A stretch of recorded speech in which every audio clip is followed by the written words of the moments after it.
Hi everyone, welcome back to my channel. कैसे हो आप सभी? आई एम श्योर कि आप सभी लोग ठीक होंगे। तो चलिए हम लोग आज का वीडियो स्टार्ट करते हैं। इस वीडियो में हम लोग जो है पूरा सीवीए यानी कि सेरेब्रोवास्कुलर एक्सीडेंट डिस्कस करेंगे, और साथ ही साथ जो है इसका मैनेजमेंट, नर्सिंग केयर प्लान भी हम इसी वीडियो में डिस्कस करेंगे। तो चलिए इसे स्टार्ट करते हैं। और हाँ, अगर आपको पीडीएफ नोट्स की रिक्वायरमेंट हो तो डिस्क्रिप्शन में मेरा मेल दिया हुआ है, आप उस पर कॉन्टैक्ट करके पीडीएफ नोट्स ले सकते हो। तो चलिए स्टार्ट करते हैं। सीवीए यानी कि सेरेब्रोवास्कुलर एक्सीडेंट, ठीक है। तो जैसा कि हम लोग जानते हैं, हमारा ब्रेन क्या होता है, हमारे बॉडी का एक मास्टर होता है जो हमारी बॉडी की सारी एक्टिविटीज़ को कंट्रोल करने का काम करता है। ब्रेन हमारे बॉडी का एक ऐसा पार्ट होता है जिसे लगभग 20% ऑक्सीजन जो हमारी बॉडी में आती है, या फिर 20% जो ब्लड सर्कुलेशन होता है उसकी ज़रूरत पड़ती है, ठीक है।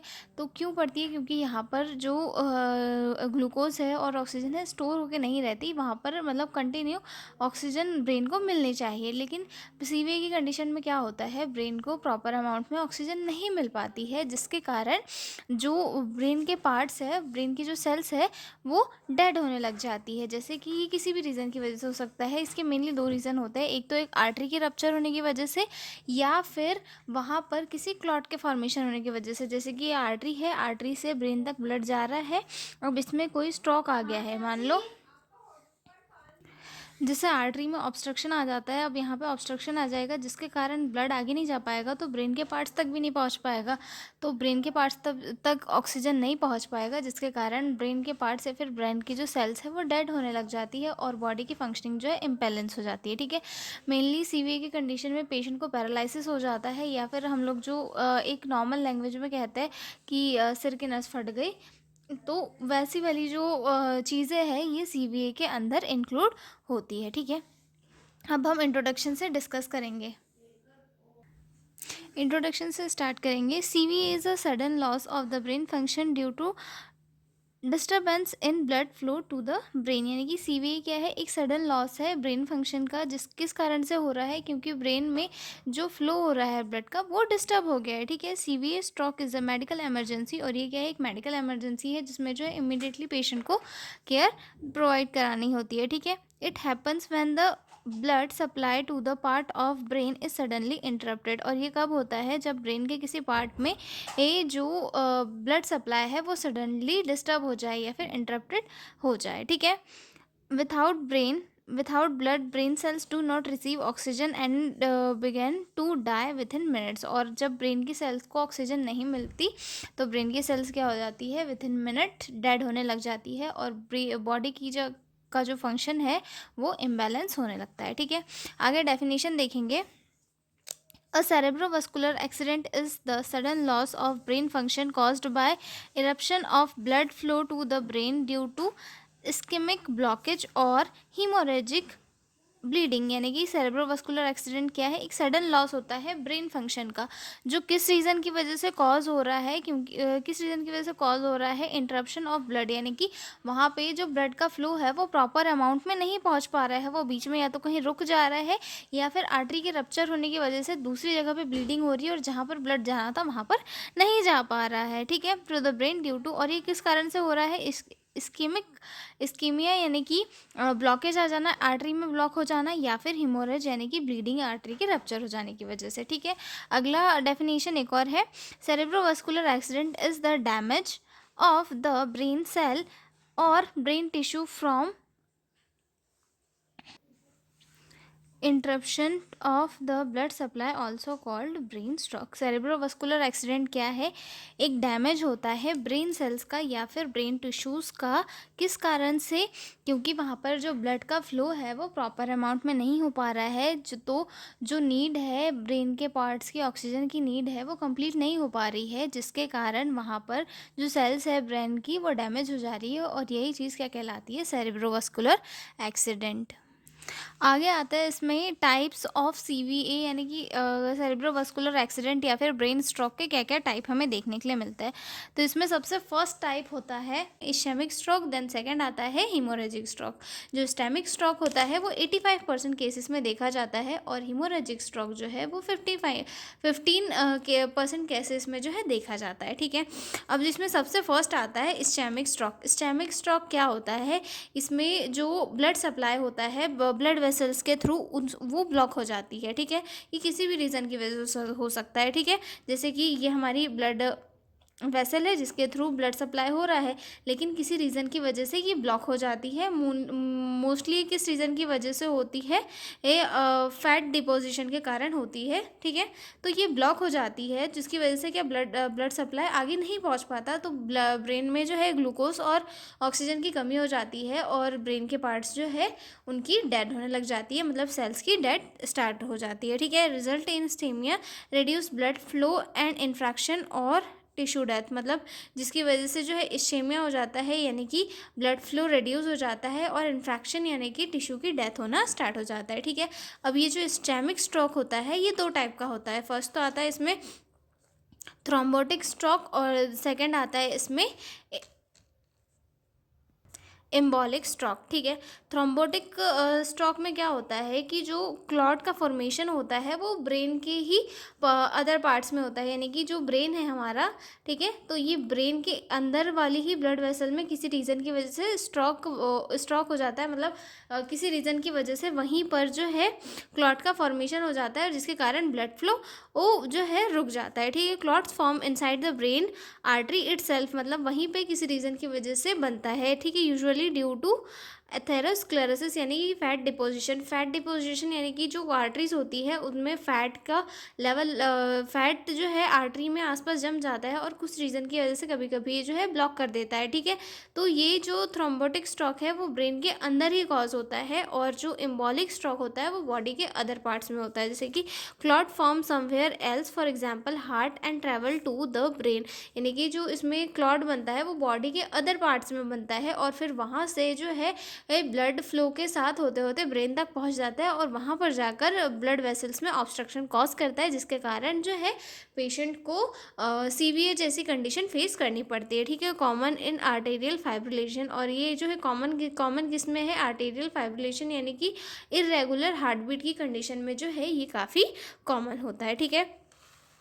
अब अगला पॉइंट आता है हमारा हीमोरेजिक स्ट्रोक क्या होता है, मतलब इसमें हीमोरेजिक वर्ड से ही हमें क्लियर हो रहा है कि यहाँ पे ब्लीडिंग से रिलेटेड कुछ है, ठीक है। Occurs when blood vessels rupture causing bleeding in और अराउंड द ब्रेन, और ये जो है इसमें क्या होता है कि जो ब्लड वेसल्स है वो रप्चर हो जाती है, जिसके कारण ब्रेन के अंदर या फिर ब्रेन के अराउंड ब्लीडिंग स्टार्ट हो जाती है और प्रॉपर अमाउंट में जो ब्लड ब्रेन तक पहुंचना चाहिए था वो नहीं पहुंच पाता है, ठीक है। फॉर एग्जांपल के लिए इंट्रासेरेब्रल हेमोरेज जो कि ब्रेन के इन साइड में होती है, ठीक है, मतलब ब्रेन के अंदर साइड में होना, किसी ब्लड वेसल का रप्चर, और जो जो सेकंड पॉइंट आता है सब एरेक्नॉइड हेमोरेज यानी कि हमें इसके नाम से ही पता चल रहा है कि ब्रेन के सराउंडिंग जो स्पेस होती है वहाँ पर जो है ब्लड वेसल रप्चर हुई हुई होती है, ठीक है। Bleeding in the space around the brain usually due to aneurysm rupture, okay. ये कॉजेज़ या फिर एटियोलॉजी, उसके बाद जो है रिस्क फैक्टर देखेंगे, उसमें मॉडिफाइड एंड नॉन मॉडिफाइड दोनों चीज़ें हम लोग डिस्कस करेंगे, ठीक है। इसमें कॉजेज़ में सबसे फर्स्ट आएगा एथेरोस्क्लेरोसिस में क्या होता है कि जो कोलेस्ट्रॉल होता है वो आर्टरीज़ की वॉल से डिपॉजिट हो जाता है, मतलब अंदर आ जाता है आर्टरीज़ के अंदर या फिर ब्लड वेसल्स के अंदर, जिसके कारण जो आर्टरीज़ होती है वो नैरो हो जाती है, सिकुड़ जाती है और ब्लड फ्लो काफ़ी स्लो हो जाता है। और जब वहाँ पे फैट का डिपोजिशन हो जाता है, जिसके कारण जो है कई बार क्लॉट बनने के चांसेस हो जाते हैं, जिसके कारण क्या होता है आर्टरीज रप्चर हो जाती है या फिर जो वो ब्लड फ्लो होता है वो पूरा ब्लॉक हो जाता है, जिसके कारण ब्रेन में क्या होता है प्रॉपर अमाउंट में ऑक्सीजन और ग्लूकोज नहीं पहुंच पाता और जो सीवीए होता है वैसी कंडीशन जो है क्रिएट हो जाती है, ठीक है। तो फर्स्ट कॉज इसका क्या होता है एथेरोस्क्लेरोसिस, ठीक है। और जो सेकंड कॉज आता है हमारा सेरेब्रल आर्ट्राइटिस से ही क्लियर हो रहा है कि यहाँ पे आर्टरीज में जो है इन्फ्लामेशन आ रही है। अब इन्फ्लामेशन आएगी तो मतलब आर्टरीज में क्या हो जाएगा, सूज जाएगी, उनका साइज जो है बड़ा हो जाएगा और ल्यूमन क्या होगा आर्टरीज का छोटा हो जाएगा। यानी कि अब देखो ये आर्टरी है, अब इसमें यहाँ पे इन्फ्लामेशन आ गई, मान लो ये इन्फ्लामेशन आ गई तो इसका जो ल्यूमन है ये छोटा हो जाएगा, तो जिसका छोटा होने के कारण क्या हो जाएगा ब्लड फ्लो काफ़ी कम हो जाएगा और कुछ केसेस में ज़्यादा इन्फ्लामेशन के कारण क्लॉटिंग भी आ जाएगी। अब क्लॉटिंग आ जाएगी तो क्या ब्लड फ्लो आगे पहुंच पाएगा? नहीं पहुंच पाएगा। अब ब्लड फ्लो आगे ही नहीं पहुंच पाएगा तो ब्रेन को कहाँ से ऑक्सीजन और ग्लूकोज मिलेगा? तो ब्रेन को ऑक्सीजन और ग्लूकोज नहीं मिलता है तो कुछ ही मिनट में जो ब्रेन की सेल्स है वो डेड होना स्टार्ट हो जाती है, ठीक है। तो वो तो सेरेब्रल आर्थराइटिस के कारण भी जो है ब्रेन स्ट्रोक जैसी कंडीशन क्रिएट होती है, ठीक है। ब्रेन स्ट्रोक भी जो है सेरेब्रोवास्कुलर एक्सीडेंट का ही दूसरा नाम है, ठीक है। उसके बाद आता है हमारा third point, coronary embolism. Coronary embolism में क्या होता है कि जो हमारा हार्ट होता है, हार्ट में मतलब इरेगुलर हार्ट बीट के कारण या फिर फैट डिपोजिशन के कारण जो वो क्लॉट है वो हार्ट में बनता है, लेकिन वो धीरे धीरे ब्लड फ्लो के साथ ब्रेन में चल जाता है। जैसा कि हमें पता है हार्ट हमारे बॉडी में ब्लड को पंप करने का काम करता है, तो जब ब्लड को पंप करता है तो ब्लड फ्लो के साथ साथ धीरे धीरे जो क्लॉट है वो ब्रेन में चल जाता है और ब्रेन में जाकर जो पतली आर्टरीज रहती है उनमें ऑब्स्ट्रक्शन कॉज कर देता है, उनमें ब्लॉकेज कॉज कर देता है, जिसके कारण जो ब्लड फ्लो है वो रुक जाता है और ब्रेन में सीवीए जैसी कंडीशन जो है कॉज हो जाती है, ठीक है। उसके बाद जो फोर्थ पॉइंट आता है हमारा, coronary artery disease. Coronary artery disease में भी कोरोनरी एम्बोलिज्म जैसी कंडीशन आती है। यहाँ पर भी जो क्लॉट है, क्लॉट का फॉर्मेशन कहाँ होता है? हार्ट या फिर अदर बॉडी के पार्ट में होता है और वो धीरे धीरे कहाँ चल जाता है? हमारे ब्रेन में चल जाता है और ब्रेन में जाने के कारण वहाँ पे जो ब्लड फ्लो है वो ब्लॉक हो जाता है और कई बार इन रीजन्स के कारण जो है हीमोरेज जैसी कंडीशन भी कॉज हो जाती है, ठीक है। तो ये मेनली इसके 4 कॉज है।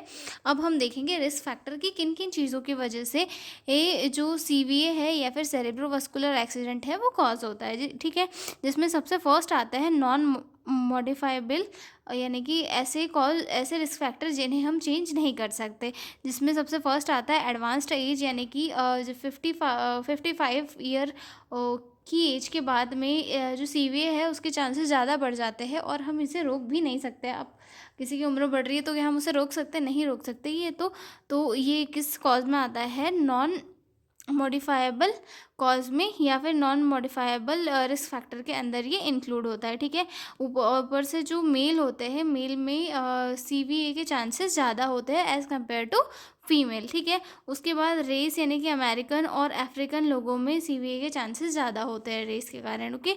और जेनेटिक हिस्ट्री ऑफ सीवीए, यानी कि अगर किसी उनकी फैमिली में उनके फादर या किसी को रहा हो तो उस कंडीशन की वजह से भी जब ज़्यादा चांसेस होते हैं, ठीक है। तो ये नॉन मॉडिफाइबल रिस्क फैक्टर्स हो गए। अब कुछ रिस्क फैक्टर होते हैं जो मॉडिफाई किए जा सकते हैं, ठीक है, जिसमें सबसे फर्स्ट आता है हमारा हाइपरटेंशन। मतलब हाइपरटेंशन को अगर कम रखा, मतलब अच्छी डाइट और एक्सरसाइज और मेडिसिन के थ्रू अगर हाइपरटेंशन को कम रखा तो उस रीज़न की उसकी वजह से भी जो है सीवीए के चांसेस कम होते हैं, ठीक है। तो इसमें सबसे फर्स्ट आता है हाइपरटेंशन, देन सेकंड आता है हाइपरलिपिडीमिया, मतलब लिपिड का लेवल हमारी बॉडी में ज़्यादा होना। उसके बाद ओबेसिटी, ठीक है, ये भी इसका एक रिस्क फैक्टर होता है। देन स्मोकिंग, देन आता है डायबिटीज़ और उसके बाद हाई फैटी डाइट अगर कोई पेशेंट लेता है उसे भी ज़्यादा रिस्क होता है ऐसी डिसीज़ कॉज होने के। एंड फिज़िकल इनएक्टिविटी, क्योंकि फिज़िकल इनएक्टिविटी के कारण बॉडी में जो है फैट का ज़्यादा फॉर्मेशन होता है, जिसके कारण जो है सीवीए जैसी कंडीशन कॉज हो सकती है। And use of oral contraceptive के कारण भी जो है पर्सन को सेरेब्रोवास्कुलर डिसीज़ जैसी कंडीशन क्रिएट होने के चांसेस हो सकते हैं, ठीक है। तो ये हमारे रिस्क फैक्टर्स हो गए। पहले रिस्क फैक्टर कौन से थे? नॉन मॉडिफाइबल, देन सेकंड थे मॉडिफाइबल, और हमारे जो कॉजेज है या फिर हम जिसे एटियोलॉजी बोल सकते हैं वो हमने देखेंगे कि सीवीए की पैथोफिजियोलॉजी क्या होती है, कैसे कैसे अकर होता है, ठीक है। ड्यू टू एटियोलॉजिकल फैक्टर, हम एक एटियोलॉजिकल फैक्टर ले लेंगे, atherosclerosis, fat deposition in the artery wall. Atherosclerosis एक ऐसी कंडीशन होती है जहाँ पर जो फैट होता है वो आर्टरीज की वॉल से अंदर की ओर आने लगता है, ठीक है। मतलब जो वेस्ट प्रोडक्ट होता है या फिर जो फैट होता है वो सारा जो होता है वो आर्टरी की वॉल में आने लगता है। आर्टरी का जो नेचुरल स्ट्रक्चर होता है वो बहुत ही लचीला और उसमें एक प्रॉपर ल्यूमन प्रेजेंट होता है और मतलब एक लचीली आर्टरी होती है। लेकिन फैट के डिपोजिशन होने के कारण आर्टरी का जो स्ट्रक्चर है वो आर्टरी की लेयर्स भी थिक होने लग जाती है और फैट अंदर की ओर आने लग जाता है, जिसके कारण जो ल्यूमन है वो छोटा होने लग जाता है। जैसे कि ल्यूमन छोटा हो रहा है तो यहाँ से जो ब्लड फ्लो है वो क्या प्रॉपर अमाउंट में हो पाएगा, नहीं हो पाएगा, जिसके कारण से क्या होता है ब्लड का फ्लो कम हो जाता है ड्यू टू इटियोलॉजिकल फैक्टर। हम किसी इटियोलॉजिकल फैक्टर जिसमें हमने एथेरोस्क्लेरोसिस ले लिया, जिसमें क्या हो रहा है फैट का डिपोजिशन हो रहा है आर्टरीज की वॉल में, ठीक है। आर्टरीज ल्यूमन बिकम नैरो और स्पेस कम हो जा रही है, ठीक है। आर्टरीज का जो ल्यूमन है वो नैरो हो जा रहा है, क्यों? क्योंकि वहाँ पे फैट का डिपोजिशन हो जाता है, ठीक है। ब्लड फ्लो बिकम स्लो, और जो ब्लड का फ्लो है वो स्लो हो जाता है, क्योंकि ल्यूमन जब छोटा हो जाएगा तो उसमें क्या प्रॉपर सही तरीके से ब्लड का फ्लो हो पाएगा, नहीं हो पाएगा, तो ब्लड का जो फ्लो है वो स्लो हो जाता है, ठीक है। और जिसके कारण क्या हो जाता है क्लॉट्स का फॉर्मेशन हो जाता है। अब जैसे कि ब्लड का फ्लो स्लो हो जाता है, जिसके कारण क्या होता है प्लेटलेट्स कभी कई बार क्लॉट का फॉर्मेशन कर देती है, जिसे हम थ्रोम्बस कहते हैं।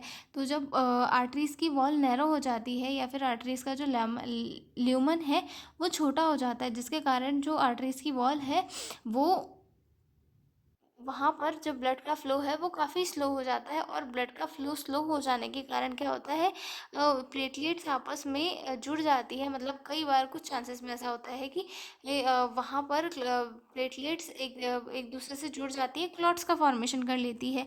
Clot block the artery, blood does not reach the brain area. और जब ये क्लॉट्स बन जाते हैं तो अगर छोटा क्लॉट हो तो ठीक है, लेकिन अगर कोई बड़ा क्लॉट हो तो वो पूरा जो आर्टरी का ल्यूमन है उसे ही ब्लॉक कर देती है। और जब आर्टरी का जो ल्यूमन होता है वो ब्लॉक हो जाता है तो उसके कारण जो ब्लड है वो ब्लड वेसल से फ्लो होके ब्रेन के टिश्यू से सेल तक नहीं पहुंच पाता है, जिसके कारण जो ब्रेन होता है, ब्रेन की सेल्स होती है उनमें ऑक्सीजन की कमी हो जाती है, ग्लूकोज की कमी हो जाती है, ठीक है। Brain cells can not produce energy, और ब्रेन की जो सेल्स है वो एनर्जी को प्रोड्यूस नहीं कर पाती है, एटीपी कम हो जाती है, ठीक है। और ब्रेन की जो सेल्स है वो लेस ऑक्सीजन को गेन करती है, जिसके कारण वहाँ पे ऑक्सीजन की कमी हो जाती है, जिसे हम हाइपोक्सिया कहते हैं। हाइपोक्सिया के कारण जो है एनर्जी कम प्रोड्यूस हो पाती है, जिसके कारण न्यूरॉन्स स्टार्ट्स डाइंग, इन्फ्रक्शन जिसे कहा जाता है, जिसके कारण क्या होता है न्यूरॉन्स की डेथ होना स्टार्ट हो जाता है, जिसके कारण क्या होता है loss of function depending on damage area, paralysis, speech loss, vision loss. मतलब इसके कारण धीरे धीरे क्या होता है फंक्शन का लॉस होने लग जाता है। मतलब ये डिपेंड करता है कि किस एरिया में ब्लड का प्रॉपर अमाउंट नहीं पहुंच पा रहा है, उस एरिया के अकॉर्डिंग जो बॉडी की फंक्शनिंग है वो धीरे धीरे लॉस हो जाता है, जिसमें सबसे फर्स्ट आता है पैरालिसिस होता है कुछ एरिया में। और स्पीच एरिया में अगर ब्लड रीच नहीं कर पा रहा है तो वहाँ पर स्पीच लॉस हो जाता है। और अगर किसी विज़न वाले एरिया में हो रहा है तो वहाँ पर विज़न लॉस हो जाता है। तो ये सारे सिम्टम्स जो है according to according to blockage ये सारी कंडीशन शो होने लग जाती है, ठीक है। तो अगर हम शॉर्ट में एक और बार इसे रिवाइज करें तो सबसे पहले क्या हो रहा है डिपोजिशन हो रहा है एथेरोस्क्लेरोसिस में फैट का डिपोजिशन हो रहा है आर्टरी की वॉल्स के कारण, जिसके कारण ल्यूमन क्या हो जा रहा है छोटा हो जा रहा है। ल्यूमन छोटा हो जाने के कारण ब्लड का फ्लो स्लो हो जा रहा है, ब्लड का फ्लो स्लो हो जाने के कारण क्लॉट्स का फॉर्मेशन हो जाता है। और क्लॉट्स का फॉर्मेशन होने के कारण क्या हो जाता है आर्टरीज ब्लॉक हो जाती है, जिसके कारण ब्रेन में जिस एरिया तक ब्लड पहुंचना था वहां तक नहीं पहुंच पाता है। और जब ब्रेन में ब्लड नहीं पहुंच पाता है तो वहां की जो सेल होती है उनमें ऑक्सीजन की कमी हो जाती है, जिसे हम हाइपोक्सिया कहते हैं। और ऑक्सीजन की कमी होने के कारण जो एनर्जी प्रोड्यूस होना था वो प्रॉपर अमाउंट में एनर्जी प्रोड्यूस नहीं हो पाती है। और जब एनर्जी प्रोड्यूस नहीं हो रही है तो जिसके कारण जो क्या होता है न्यूरॉन्स की डेथ होना स्टार्ट हो जाती है, जिसे हम इन्फेक्शन भी कहते हैं। और जिसके कारण बॉडी फंक्शन लॉस होना स्टार्ट हो जाता है, ठीक है। तो ये आगे हो गई हमारी pathophysiology complete. I am sure कि आपको पैथोफिजियोलॉजी जो है समझ में आ गई होगी, क्योंकि मैंने बहुत ही सिंपल और इजी वे में समझाई है। तो सीवीए की कंडीशन में क्या होता है कि जो ब्लड सप्लाई होता है ब्रेन के अंदर वो प्रॉपर अमाउंट में नहीं पहुंच पाता, जिसके कारण ब्रेन के जो पार्ट्स है वो डेड होने लग जाए हैं, ठीक है। तो इसके कारण से क्या क्या क्लिनिकल मैनिफेस्टेशंस हमें देखने के लिए मिलते हैं, ठीक है। तो जिसमें सबसे फर्स्ट आता है सडन हमें क्या क्या सिम्टम्स देखने के लिए मिलते हैं, जिसमें सबसे फर्स्ट आता है फेस ड्रॉपिंग देखने के लिए मिलती है, यानी कि फेस थोड़ा टेढ़ा होने लग जाता है, थोड़ा उनकी जो स्किन है थोड़ी लटकने लग जाती है, ठीक है। फेस ड्रॉपिंग देखने के लिए मिलती है, आर्म वीकनेस देखने के लिए मिलती है, ठीक है। उसके बाद पर्सन को स्पीच डिफ़िकल्टी होती है, बोलने में डिफ़िकल्टी होती है, कन्फ्यूजन होता है। उसके बाद वन साइड पैरालिसिस, कुछ केसेस में जो है वन साइडेड पैरालिसिस जो होता है वो भी देखने के लिए मिलता है, ठीक है। विजन लॉस देखने के लिए मिलता है, देखने में उन लोग को डिफ़िकल्टी होती है, ठीक है। उसके बाद सीवियर हेडेक होता है पेशेंट को, ठीक है। साथ हीमोरेज वाली जो कंडीशन होती है, जहाँ पे जो ब्लड वेसल रप्चर हो जाती है और ब्लीडिंग होती है, तो उस कंडीशन में सीवियर हेडेक जो है पेशेंट को होता है। ठीक है। लॉस ऑफ कॉन्शियसनेस, मतलब कुछ केसेस में पेशेंट का जो मेंटेनेंस है बॉडी का, वो भी पूरा बिगड़ जाता है। वो अपना जो कॉन्शियस माइंड है उसकी प्रेजेंट खो बैठता है, कॉन्शियसनेस वो लॉस कर देता है। ठीक है। तो ये हो गए हमारे सडन सिम्टम्स। अब हम देखेंगे लेफ़्ट ब्रेन स्ट्रोक जब होता है तो उस टाइम पे क्या क्या सिम्टम्स देखने के लिए मिलता है। तो लेफ़्ट साइड का अगर ब्रेन स्ट्रोक हो रहा है तो उस टाइम पे हमें जो राइट वाला पोर्शन है वो उसका पैरालाइज्ड हो जाएगा। जैसे कि ये हमारा ब्रेन है और ये पर्सन का पोर्शन है। ठीक है। तो अगर लेफ़्ट साइड का अगर जो ब्रेन है, अगर वो वहाँ पर स्ट्रोक हुआ है तो ये वाला पोर्शन जो है पैरालाइज्ड हो जाएगा। और अगर राइट साइड में हुआ है तो ये वाला जो पोर्शन है ये पैरालाइज्ड हो जाएगा, मतलब अपोजिट साइड के जो पोर्शन है वो पैरालाइज्ड हो जाता है। ठीक है। उसके बाद स्पीच प्रॉब्लम भी पेशेंट को होने लगती है। ठीक है। और अगर राइट ब्रेन में स्ट्रोक हुआ है तो लेफ़्ट पैरालाइज होगा और जजमेंट भी उसकी जो है पुअर हमें देखने के लिए मिलेगी। ठीक है। अब इसमें एक चीज़ आती है जो हमें देखनी होती है, मतलब अर्ली साइन इसके होते हैं जो जिसमें बी फास्ट अर्ली डिटेक्शन, मतलब इसमें एक ये कोड होता है बी फास्ट अर्ली डिटेक्शन, जिसमें फास्ट ड्रॉपिंग, यानी कि जो पर्सन है उसका जो फेस है वो थोड़ा लटकने लग जाता है, वो पर्सन को बोलने में डिफ़िकल्टी होने लगती है। जैसे कि हम लोग देखते हैं ना कि फेस थोड़ा टेढ़ा होने लग जाता है। ठीक है। तो इसमें फास्ट ड्रॉपिंग होने लग जाती है। ठीक है। मतलब इसकी ये जो है अर्ली साइन होते हैं, जिसके बाद में जो है इमरजेंसी क्रिएट हो जाती है और पेशेंट को हमें जो है हॉस्पिटल में ले जाना होता है। ठीक है। उसके बाद आर्म वीकनेस, आर्म पेशेंट की वीक हो जाती है। ठीक है। स्पीच डिफ़िकल्टी होने लगती है और साथ ही साथ फिर जो टी आता है, इसमें टी का फॉर्म होता है टाइम टू कॉल 911, क्योंकि एक इमरजेंसी कंडीशन है और इस कंडीशन में हमें पेशेंट को जो है जल्दी से जल्दी किसी हेल्थ केयर सेंटर में लेकर जाना है या फिर हॉस्पिटल लेकर जाना है, जहाँ पर पेशेंट का ट्रीटमेंट किया जा सके। ठीक है। अब अगला पॉइंट आता है हमारा डायग्नोस्टिक इवोल्यूशंस का, कि हमारे जो ब्रेन स्ट्रोक वाला पेशेंट है या फिर CVA वाला पेशेंट है, उस कंडीशन में हमें क्या क्या डायग्नोस्टिक इवोल्यूशंस करने होते हैं, जिसमें सबसे फर्स्ट आता है फिजिकल एग्जामिनेशन। हमें पेशेंट का फिजिकल एग्जामिनेशन करना है पूरा हेड से टो तक। देन उसके बाद हिस्ट्री कलेक्शन करनी है। देन CT स्कैन होता है। CT स्कैन में क्या पता चलता है कि जो इस्केमिक स्ट्रोक है या फिर हेमोरेजिक, यानी कि वहाँ पर ब्लॉकेज हुआ है, ऑब्स्ट्रक्शन हुआ है या फिर कोई ब्लड वेसल रप्चर हुई है, जिसके कारण ब्रेन के टिश्यूज़ को प्रॉपर अमाउंट में ऑक्सीजन नहीं मिल पा रही है और बॉडी जो है पैरालाइज्ड हो रही है। ठीक है। उसके बाद न्यूरोलॉजिकल एग्जामिनेशन करेंगे। उसके बाद जो अगला पॉइंट आता है carotid Doppler ultrasound. Carotid Doppler ultrasound में क्या होता है कि मतलब आर्टरी में चेक कर इसमें ये चेक किया जाता है कि आर्टरी में नैरो नहीं है, नैरो तो नहीं है, मतलब आर्टरी का जो ल्यूमन है वो छोटा तो नहीं है। ये कब किया जाता है? एरिथ्रोस्क्लेरोसिस का की जो कंडीशन है उस कंडीशन में जो है इसे चेक किया जाता है। ठीक है। देन CBC इलेक्ट्रोलाइट ECG किया जाता है और सेरेब्रल एंजियोग्राफी भी जो है उसमें परफॉर्म किया जाता है। ठीक है। तो ये सारे हो गए हमारे डायग्नोस्टिक इवोल्यूशन और ये हो गया हम। Hi everyone, welcome back to my channel. कैसे हो आप सभी? आई एम श्योर कि आप सभी लोग ठीक होंगे। तो चलिए स्टार्ट करते हैं आज का नया वीडियो। इस वीडियो में हम लोग जो है medical management, surgical management, nursing diagnosis and care plan जो है हम सारी चीज़ें इसी वीडियो में डिस्कस करेंगे। ठीक है। प्रीवियस वीडियो में हम लोग ने डेफिनेशन, इंट्रोडक्शन और जो भी क्लिनिकल मैनिफेस्टेशन, कॉजेज़ वगैरह सारी चीज़ें डिस्कस की थी। इस वीडियो में हम लोग जो है मेडिकल मैनेजमेंट से स्टार्ट करेंगे। ठीक है। तो जो लोग भी चैनल पर नए हैं वो लोग चैनल को सब्सक्राइब करें और अगर आपको PDF नोट्स की रिक्वायरमेंट हो तो डिस्क्रिप्शन में मेरा मेल दिया हुआ है, आप उस पर कांटेक्ट करके PDF नोट्स ले सकते हो। तो चलिए हम लोग स्टार्ट करते हैं। सबसे पहले तो हम ये देखते हैं कि जो CVA होता है, यानी कि सेरेब्रोवास्कुलर एक्सीडेंट, इसका जो मैनेजमेंट है अकॉर्डिंग टू देयर टाइप किया जाता है कि किस टाइप का CVA है। ठीक है। जैसे कि हमने प्रीवियस वीडियो में देखा था कि 2 टाइप के CVA होते हैं, यानी कि सेरेब्रोवास्कुलर एक्सीडेंट या फिर हम इसे जो है ब्रेन स्ट्रोक भी कहते हैं। ठीक है। जो कितने टाइप के होते हैं? 2 टाइप के होते हैं। एक तो इसको होता है इस्केमिक स्ट्रोक, देन सेकंड आता है हीमोरेजिक स्ट्रोक। इस्केमिक स्ट्रोक में क्या होता है कि यहाँ पर ब्लड का क्लॉट बन जाता है, यानी कि जो हमारी आर्टरी होती है यहाँ पर ब्लड के क्लॉट का फॉर्मेशन हो जाता है, जिसके कारण जो ब्लड है वो पास आउट नहीं हो पाता है और वहाँ पे ऑब्स्ट्रक्शन हो जाता है और जो ब्रेन के पार्ट्स होते हैं उन्हें प्रॉपर अमाउंट में ऑक्सीजन नहीं मिल पाती है, ठीक है। और जो दूसरा टाइप होता है हीमोरेजिक वाला, इसमें क्या हो जाता है, ये जो आर्टरी है वो रप्चर हो जाती है, जिसके कारण ब्लड नहीं पहुँच पाता है, ठीक है। अब हम देखेंगे जो फर्स्ट टाइप है सीवीए का, उसका मैनेजमेंट कैसे किया जाता है, ठीक है। तो इसमें जो है सबसे फर्स्टली थ्रोम्बोलाइटिक थेरेपी दी जाती है पेशेंट को।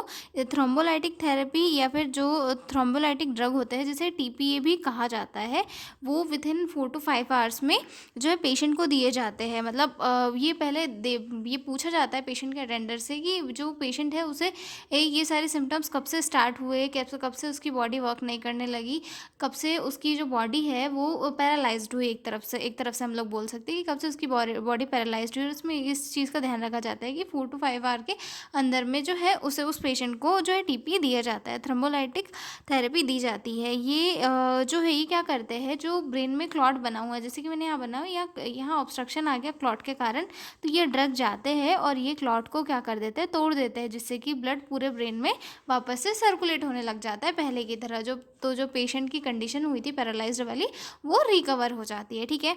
तो सबसे फर्स्ट मेडिकल मैनेजमेंट में जो है थ्रोम्बोलाइटिक थेरेपी दी जाती है पेशेंट को, ताकि ब्लड का फ्लो जो है वापस कंटिन्यूस होता रहे, ठीक है। उसके बाद जो है एंटी प्लेटलेट्स ड्रग दिए जाते हैं, जैसे कि एस्पिरिन। एस्पिरिन क्यों दिया जाता है, ताकि प्लेटलेट्स को आपस में स्टिक होने से रोकने के लिए, ठीक है। क्योंकि क्लॉट्स का फॉर्मेशन क्या होता है, सॉरी प्लेटलेट्स का वर्क क्या होता है कि मतलब वहाँ पे अगर कहीं पे रप्चर वगैरह हुआ है, या फिर प्लेटलेट्स क्या करती है, कोएगुलेशन का काम करती है।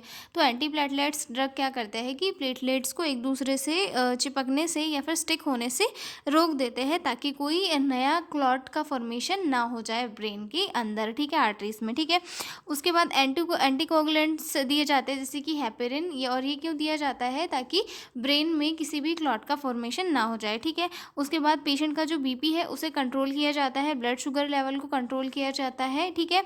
उसके बाद जो कॉज है, पेशेंट का एक्चुअल कॉज है, उसे ट्रीट किया जाता है, जैसे कि एरिथ्रोस्क्लेरोसिस, यानी कि पेशेंट की बॉडी में जो आर्टरीज होती है उसमें फैट अंदर चले जाता है, या फैट डिपॉजिट हो जाता है, उसे रिड्यूस किया जाता है, ठीक है। और कार्डियक एम्बोलिज्म को भी कम किया जाता है, और हाई कोलेस्ट्रॉल जो लेवल बढ़ा हुआ है उसे भी रिड्यूस किया जाता है, ठीक है। तो ये हो गया medical management of ischaemic stroke. अब हम अगला देखेंगे हीमोरेजिक स्ट्रोक। हीमोरेजिक स्ट्रोक में क्या होता है, आर्टरी रप्चर हो जाती है, जिसके कारण वहाँ पे ब्लड का लॉस हो जाता है, और जहाँ पर ब्लड पहुँचना चाहिए था वहाँ पर प्रॉपर अमाउंट में ब्लड नहीं पहुँच पाता, ठीक है। तो इसमें क्या क्या किया जाता है, सबसे पहले तो ब्लड प्रेशर को कंट्रोल किया जाता है, ताकि जो वहाँ पर रप्चर हुआ है पार्ट, उसे मतलब ये किया जा सके, वहाँ पे ब्लड का प्रेशर कम किया जा सके, ठीक है।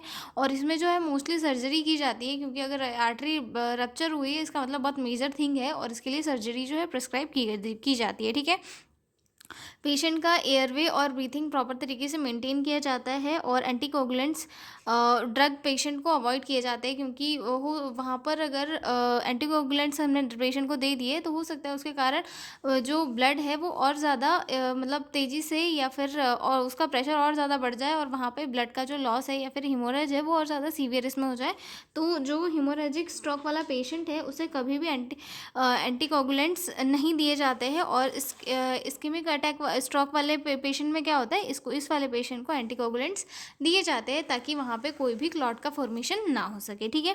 डायूरेटिक्स दिए जाते हैं ताकि, जैसे कि मैनेटॉल, ताकि जो इंट्राक्रेनियल प्रेशर है उसे रिड्यूस किया जा सके, क्योंकि अगर आर्टरी रैप्चर हुई है, इसका मतलब कि वहाँ पे फ्लूइड का अमाउंट ज़्यादा होगा, और फ्लूइड का अमाउंट ज़्यादा होगा तो उससे क्या होगा, आईसीपी बढ़ेगा, इंट्राक्रेनियल प्रेशर बढ़ेगा, तो उसे रिड्यूस करने के लिए जो है डायूरेटिक्स दिए जाते हैं, जैसे कि मैनेटॉल, ठीक है। अब आगे डिस्कस करेंगे हम लोग सर्जिकल मैनेजमेंट पे। सर्जिकल मैनेजमेंट में इसके लिए जो है कुछ सर्जरीज है जो प्रिस्क्राइब की जाती है, ठीक है, जिसमें सबसे फर्स्ट आती है क्रेनियोटॉमी, इसमें क्या होता है कि जो सर्जन होता है वो स्कल बोन के एक छोटे से पार्ट को कट करते हैं जिसे हम बोन फ्लैप कहते हैं। उसके बाद में उस एरिया से जो सर्जन है डायरेक्ट उस एरिया तक पहुंचते हैं जहां पर किसी क्लॉट का फॉर्मेशन हुआ है या फिर आर्टरी रप्चर हुई है। अगर वहां पे कोई बड़ा ब्लड का क्लॉट हुआ है जिसे हम हेमाटोमा कहते हैं, अगर वो बना है तो सर्जन जो है उसे वहाँ से निकाल देते हैं ताकि ब्रेन का जो प्रेशर है वो रिड्यूस हो सके और जो क्लॉट बना हुआ है वो भी जो है ख़त्म हो सके, मतलब वहाँ से रिमूव हो सके और उसके बाद में जो डेड सेल्स हुई है वो वापस से रिकवर कर सके। कुछ कुछ केसेस में जो सेल्स है वो रिकवर नहीं कर पाती, लेकिन कुछ केसेस में जो सेल्स है वो रिकवर कर लेती है। ठीक है। opening the skull to remove a large blood clot hematoma and reduce the pressure on the brain। ये मतलब स्कल को ओपन किया जाता है और जो साइट है मतलब जहाँ पे ब्लड का क्लॉट हुआ है वहाँ पे इसे क्लॉट को जो है रिमूव किया जाता है। ठीक है। इससे क्या होता है कि ब्रेन को थोड़ी स्पेस मिल जाती है और प्रेशर कम होता है। जैसे कि मान लो ब्रेन में अगर कोई क्लॉट बन गया हो और वो क्लॉट को रिमूव कर दिया तो मतलब इंट्राक्रेनियल प्रेशर जो है वो भी रिड्यूस हो जाता है और सेल्स भी जो है कुछ हद तक रिकवर करने लग जाती है। ठीक है। अगर सिंपल में बताऊँ तो ब्लीडिंग से जो ब्रेन दबा हुआ है क्लॉट के कारण, वो सर्जन जो है उस प्रेशर को रिड्यूस कर देते हैं क्लॉट को बाहर निकाल कर। ठीक है। तो क्रेनियोटॉमी समझ में आ गई। अब अगली सर्जरी जो है डीकम्प्रेसिव क्रेनियोटॉमी। डीकम्प्रेसिव क्रेनियो, इसमें क्या होता है ब्रेन का एक जो बड़ा पार्ट है मतलब स्कल बोन का जो एक बड़ा पार्ट है उसे रिमूव कर दिया जाता है ताकि जहाँ पे ब्रेन में स्वेलिंग आई है, जिस एरिया में वहाँ पे जो एरिया में इन्फ्लामेशन आई है वो एरिया अंदर की तरफ ना होकर थोड़ा बाहर आ जाए। ठीक है। मतलब इसमें जो है सीवियर ब्रेन स्वेलिंग वाली जो कंडीशन होती है जैसे कि सेरेब्रल एडिमा या फिर हाई इंट्राक्रैनियल प्रेशर जो होता है वो थोड़ा कंट्रोल हो सके और चीज़ों को मतलब थोड़ा कंट्रोल में लाया जा सके। ठीक है। Removing the larger skull bone piece to allow the swollen brain to expand and prevent brain herniation, यानी कि ब्रेन में जो इन्फ्लेमेशन वाला पार्ट है वो थोड़ा बाहर की तरफ आ सके और प्रेशर जो है रिड्यूस किया जा सके, इसीलिए डिकम्प्रेसिव क्रेनियोटॉमी की जाती है। ठीक है। और इसके बाद में जो बोन फ्लैप जो बाहर निकाला गया था मतलब जो कट किया था उसे वापस से वहीं पर फिक्स कर दिया जाता है। इसके बाद इसमें जो है और भी सर्जरीज परफॉर्म की जाती है जैसे कि एन्यूरिज्म क्लिपिंग हो गया, इंडोवास्कुलर कॉइलिंग हो गया या फिर कैरोटिड एंड आर्टरिएक्टमी हो गया या फिर कैरोटिड आर्टरी स्टैनिंग हो गया। ये सारी जो सर्जरीज है सीवीए की कंडीशन में जो है परफॉर्म की जाती है। ठीक है। अब हम देखेंगे मैनेजमेंट ऑफ सीवीए या फिर brain stroke on the basis of nursing process, या फिर हम लोग नर्सिंग असेसमेंट उसके बाद डायग्नोसिस वगैरह सारी चीज़ें आगे डिस्कस करेंगे। ठीक है। सबसे फर्स्ट आता है इसमें नर्सिंग असेसमेंट कि इसमें नर्सिस को क्या क्या असेस करना होता है। ठीक है। तो जिसमें सबसे फर्स्ट आता है प्राइमरी असेसमेंट। प्राइमरी असेसमेंट में airway breathing and circulation check किया जाता है। ठीक है। Check airway potency gag reflex cough reflex, ये सारे रिफ्लेक्स जो है इसमें चेक किए जाते हैं। साथ ही साथ रेस्पिरेटरी रेट और ऑक्सीजन सेचुरेशन चेक किया जाता है। सर्कुलेशन के लिए ये पल्स बीपी हार्ट रिदम सारी चीज़ें जो है पेशेंट की चेक करी जाती हैं। उसके बाद न्यूरोलॉजिकल असेसमेंट किया जाता है एक सीवीए वाले पेशेंट का कि उसका जो वो मतलब डेड सेल्स कितनी लेवल तक हो चुकी है, कितना उसका बॉडी का कॉन्शियसनेस है वो प्रेजेंट है। ठीक है। लेवल ऑफ कॉन्शियसनेस चेक किया जाता है किसके थ्रू, जीसीएस के थ्रू, ग्लासगो कोमा स्केल के थ्रू। ठीक है। Monitor motor power paralysis weakness वगैरह चेक की जाती है। ठीक है। पिपल पिपलरी रिएक्शन मतलब उसके जो पिपल डायलेशन है उसको चेक किया जाता है। ठीक है। उसके बाद स्पीच डिफ़िकल्टी चेक की जाती है कि बोलने में पेशेंट को दिक्कत वगैरह तो नहीं हो रही है। ठीक है। Sensory loss of facial drop check किया जाता है। ठीक है। Check NIH stroke scale if available, अगर NIH स्ट्रोक स्केल अवेलेबल है यानी कि नेशनल स्ट्रोक स्केल एक टाइप की होती है जिसके थ्रू जो लेवल ऑफ स्ट्रोक है मतलब कितना बॉडी पैरालाइज्ड हुआ है वो चेक किया जाता है। ठीक है। तो ये हो गया हमारा न्यूरोलॉजिकल असेसमेंट। अगला पॉइंट आता है हमारा vital sign. Vital sign check किए जाते हैं जिसमें BP, pulse, temperature, respiration, O2 saturation, ये सारी चीज़ें जो है चेक की जाती है। ठीक है। उसके बाद हम अगले पॉइंट पे आते हैं नर्सिंग डायग्नोसिस पे, जिसमें मैंने 4 नर्सिंग डायग्नोसिस बनाई है।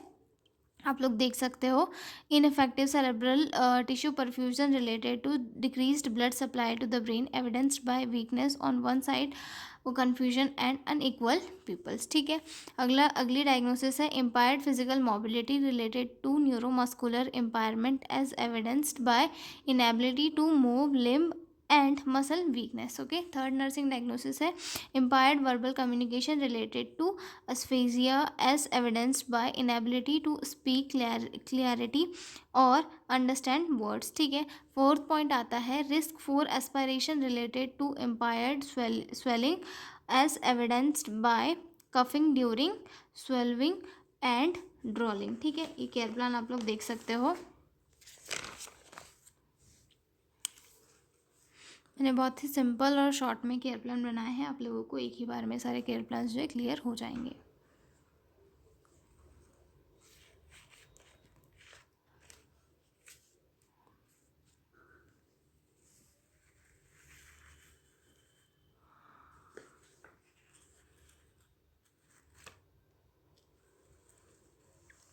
आप लोग केयर प्लान के बाद में जो है हेल्थ एजुकेशन लगाना बिल्कुल भी मिस मत करिएगा, क्योंकि बहुत इम्पॉर्टेंट होता है हेल्थ एजुकेशन, और उससे जो मार्क्स भी है वो अच्छे मिलते हैं। ठीक है, तो आप लोग प्लीज़ इसे मिस मत करिएगा। ओके,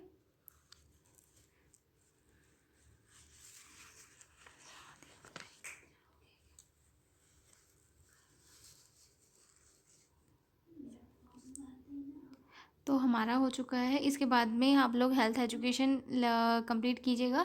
और ये हो चुका है हमारा स्ट्रोक वाला या फिर CVA वाला क्वेश्चन पूरा कंप्लीट। तो मिलता है अगले वीडियो में एक नए क्वेश्चन के साथ। अगर आपको PDF नोट्स की रिक्वायरमेंट हो तो डिस्क्रिप्शन में मेरा मेल दिया हुआ है, उस पर कॉन्टैक्ट करके आप लोग PDF नोट्स ले सकते हो। Thanks for watching.